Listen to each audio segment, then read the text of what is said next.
वृद्धों के दुश्मनों के बारे में बात करेंगे। क्या बात करेंगे? वृद्धों के दुश्मनों के बारे में। उनको जीरियाट्रिक जाइंट्स भी कहते हैं। ठीक है, तो सबसे पहला वृद्धों का दुश्मन है इमोबिलिटी। जब हमने ये समझ लिया कि अब हमें चलना फिरना नहीं है, हमें बिस्तर पे ही रहना है, हमें घर के बाहर नहीं निकलना है, हमें सैर करने नहीं जाना है, हमें अपने आप को हमने कन्फाइंड कर लिया रूम और टॉयलेट और बेडरूम और डाइनिंग रूम पे, तो उसको कहा जाता है इमोबिलिटी। क्या कहते हैं? इमोबिलिटी। कि हमने ये मान लिया कि अब हम वृद्ध हो गए हैं और वृद्धावस्था के कारण इमोबाइल हो गए हैं, अब हमारा चलना फिरना ठीक नहीं है।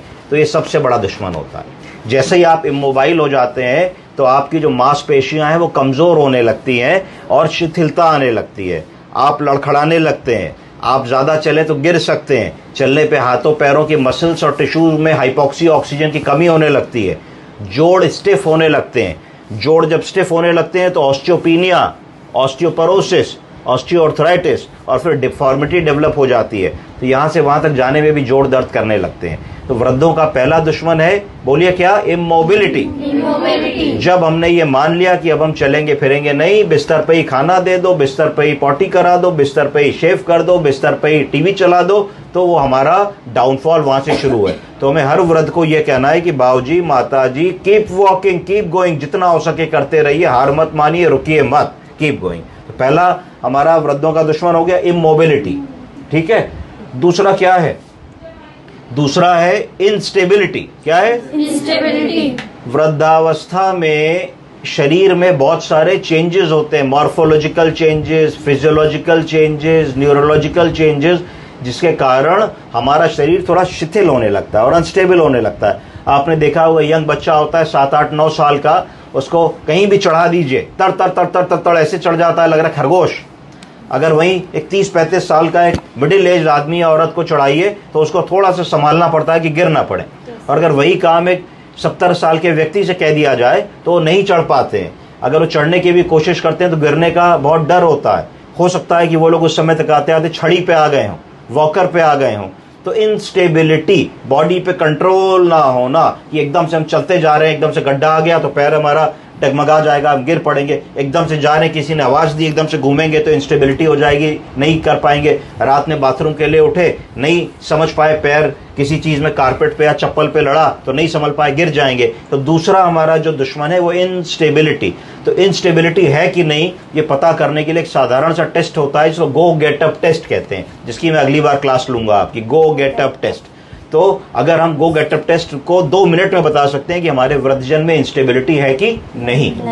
तो 2 आई हो गए, पहला हो गया इमोबिलिटी, दूसरा हो गया इंस्टेबिलिटी, तीसरा है इनकॉन्टिनेंस। बोलिए इनकॉन्टिनेंस का मतलब है पॉटी और सूसू को बताने की क्षमता में कमी आ जाना, इसको इनकॉन्टिनेंस कहते हैं। तो जब ये होने लगता है मरीज में तो उसकी कॉन्फिडेंस कम हो जाती है, उसका जो सेल्फ रिस्पेक्ट और सेल्फ एस्टीम है वो कम हो जाता है। आप इस बात की कल्पना कीजिए कि हम लोग कहीं घूमने जाएं, पिकनिक पे जाएं, पार्टी पे जाएं, सिनेमा देखने जाएं, किसी की रिश्तेदारी में जाएं और हमको ये कंट्रोल ना हो कि अगर सूसू पॉटी आएगी तो हम रोक नहीं पाएंगे, तो हमारे मन पे क्या बीतेगी? क्या हमारा वहाँ मन लगेगा? तो उस स्थिति को देखिए कि वृद्धावस्था में एक स्थिति ऐसी आ जाती है जब आदमी को बार बार पेशाब जाना पड़ता है। 3 लक्षण आ जाते हैं, बोलिए अर्जेंसी, फ्रीक्वेंसी, इनकॉन्टिनेंस।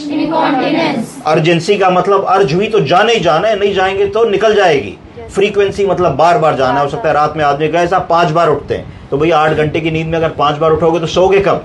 तीसरा इनकॉन्टिनेंस, कि जरा सा खांसे, छीके, झुके, पेशाब की थैली पे दबाव पड़ा तो थोड़ा सा पेशाब निकल गया। तो ये बुजुर्गों का तीसरा सबसे बड़ा दुश्मन होता है। तो 3 कौन कौन से हो गए?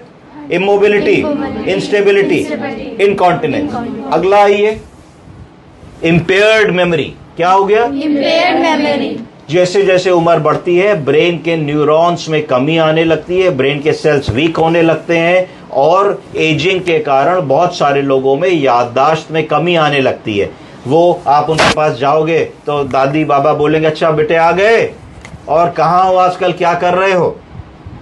तो उनको पता है कि तुम जॉब कर रहे हो कि पढ़ाई कर रहे हो, उनको तुम्हारा नाम भी पता है, पर वो धीरे से कह देंगे मुन्नी आ गई, देखो बबू आ गया, देखो बेटा आ गया, और बेटा कैसे हो, या तुम्हारे और भाई बहनों से तुम्हारा नाम कंफ्यूज करेंगे। तो इसको धीरे धीरे कहते हैं इंटेलेक्चुअल इम्पेयरमेंट। क्या कहते हैं? इसका मतलब है कि ब्रेन से जो इंफॉर्मेशन हमें वापस लानी है, यानी कि कौन आया, उसका क्या नाम है, क्या खाया, कब खाया, हमारे देश का राष्ट्रपति कौन है, हमारे देश का प्रधानमंत्री कौन है, हमारे कितने बच्चे हैं, हम कब पैदा हुए, हमारी बर्थ डेट कब होती है, हम कब रिटायर हुए, हम कहाँ काम करते थे, हमारा हाई स्कूल हमने किधर से किया। ऐसे वो सवाल होते हैं जो जिंदगी में कभी भी आदमी नहीं भूलता है, पर अगर आप इन सवालों को भी पूछेंगे तो आपको ऐसा लगेगा कि मरीज इसका सही जवाब कई बार नहीं दे पा रहा होता है। तो ये वृद्धों का चौथा और मोस्ट इंपॉर्टेंट जो है दुश्मन होता है, क्योंकि जब मानसिक रूप से कोई कमजोर हो गया और शिथिल हो गया तो फिर वो अपने छोटे बड़े डिसीजंस नहीं ले पाता, छोटे बड़े काम नहीं कर पाता,